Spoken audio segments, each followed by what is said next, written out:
समझ नहीं आई। आज माननीय सीजीआई साहब एक ऐतिहासिक फैसला सुना सकते थे।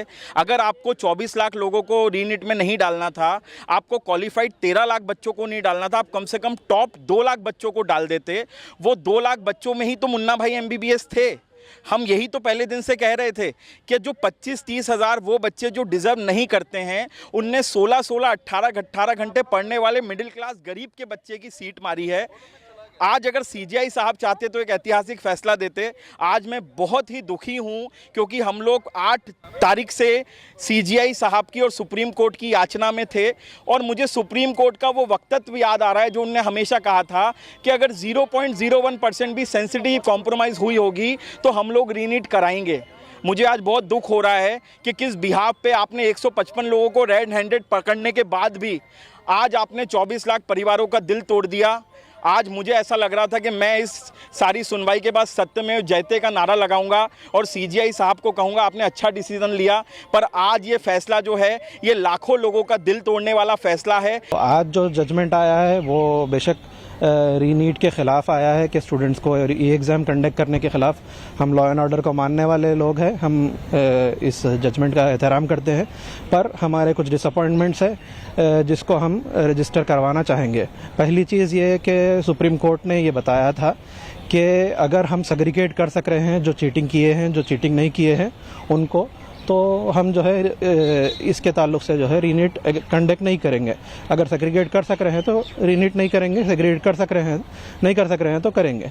तो अभी जो सीबीआई ने आज अपना स्टेटमेंट रखा है उसमें एक चीज़ जो सीबीआई ने रखा है कि जितने भी लोगों को पकड़ा है उसमें से हेड जो कॉन्स्पिरेटर है उनको नहीं पकड़ा है, और उसके अलावा जिनको जो भी एक्यूज़ को पकड़ा है उनमें से काफ़ी सारे लोग अपने मोबाइल को जला दिए हैं या समंदर में फेंक दिए हैं, तो किसी पानी में फेंक दिए हैं।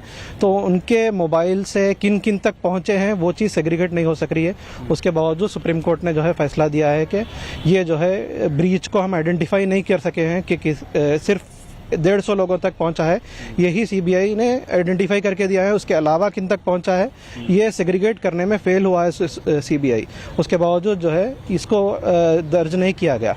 और उसके अलावा दूसरी चीज़ ये भी रही कि सुप्रीम कोर्ट ने कहा था कि टाइमिंग ऑफ द जो ब्रीच है उसको भी हम कंसिडर करेंगे। अगर उसी दिन एग्ज़ाम के दिन होता है तो हम उसको कंसिडर ये करेंगे कि ज़्यादा बड़े लेवल पे ब्रीच नहीं हुआ है।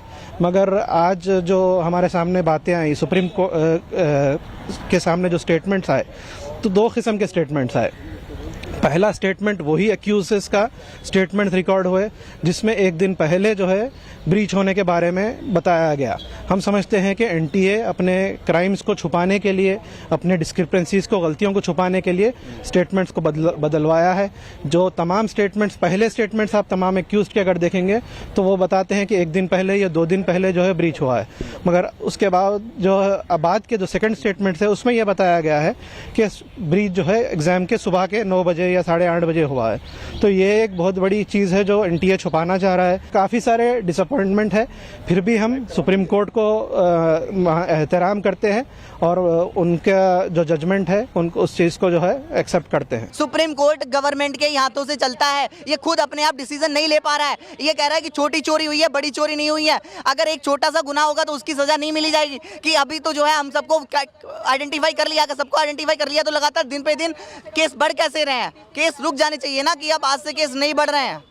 ये बढ़ क्यों रहे हैं? Non stop per day case बढ़ रहे हैं, 150, 150, 155, अब डेली बढ़ते ही जा रहे हैं। ऐसे तो आप कह दो कि ये गुनाह कर दो को तो माफी है उसकी। तो अगर आप ये वीडियो YouTube पर देख रहे हैं तो हमारे चैनल को सब्सक्राइब करें और बेल आइकन को दबाना ना भूलें। अगर आप Facebook पर ये वीडियो देख रहे हैं तो हमारे पेज को लाइक करें।